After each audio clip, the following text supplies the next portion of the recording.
Hello, everybody, and welcome back to Ashley Shamise. So, if you haven't already, please go ahead and hit that subscribe button below so that you'll be notified for when the next time I upload a video.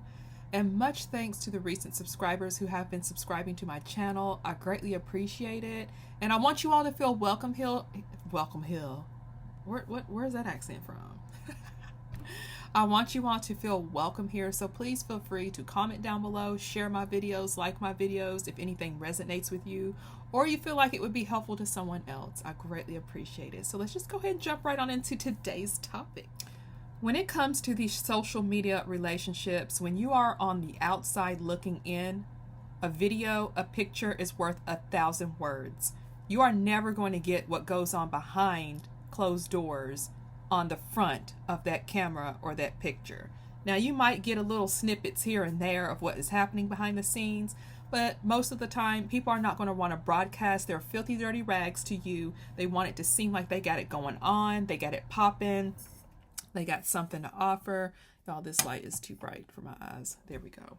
They want it to seem like everything is good, when in actuality, if your social media page is solely based on your relationship, I would not take advice from that. When it comes to looking for some good solid advice, I would take advice from people who are not on social media, because a lot of people out here on social media are making up these fictitious stories just to gain a storyline so that they can get that merch, so that they can get that advertising contract, whatever, so have you, so forth and so on.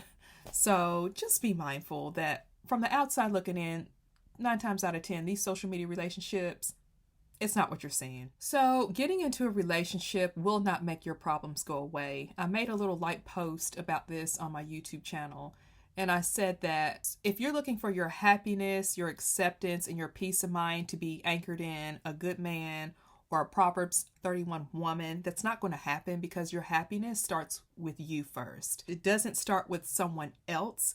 It starts with you. So if you ain't right before going into a relationship, what makes you think that another person's going to get you right? Now, there's exceptions to this, but most times you have to do some type of work on yourself in order to be a better person for someone else, and in order for someone to compliment you. See, that's the issue. A lot of people are not addressing their issues. Therefore, their relationship winds up dysfunctional in the end, because they refuse to deal with issues that they're dealing with. Those issues may range from financial issues, mental issues, physical issues, character issues, so on and so forth. If you're not addressing those things, what makes you think getting in a relationship with somebody else is going to make you address them?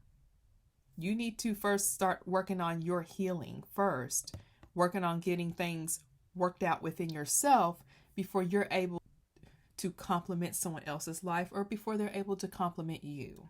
So speaking of dysfunction, I once worked on this job with a group of guys, and I asked them, how long is too long to wait on a girl to give it up before they say, this ain't working? And they all agreed that 30 days was long enough for a girl to give it up. So let's compare sexual compatibility to passwords. So imagine giving up your bank account passwords and your personal passwords to a stranger that you've gotten to know for 30 days. How valuable do you consider yourself? If we're going to relate passwords to sexual compatibility. So you're with somebody for 30 days, and I think this is a great time for me to give them all my passwords.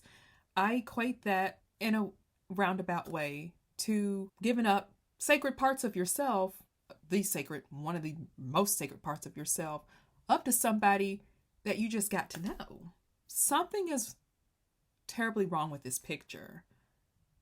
I know good and darn well I'm not giving up my passwords to nobody after no 30 days, let alone not even some family members. What makes you think just because things are going good in the beginning that it's always going to remain good?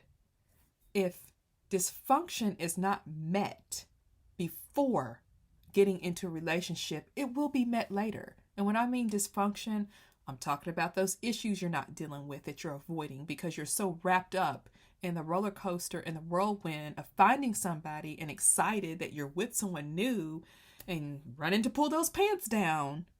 That stuff over here in the background is festering and is about to bubble over, when the stuff in the background should have been dealt with beforehand.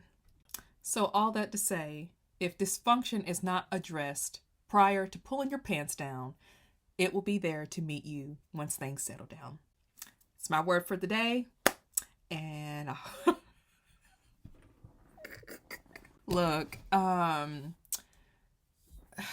be watching these court shows, y'all, and these relationships on here where these people are going to divorce courts and going to courts breaking up, really, I feel like a lot of these mishaps and issues could have been avoided.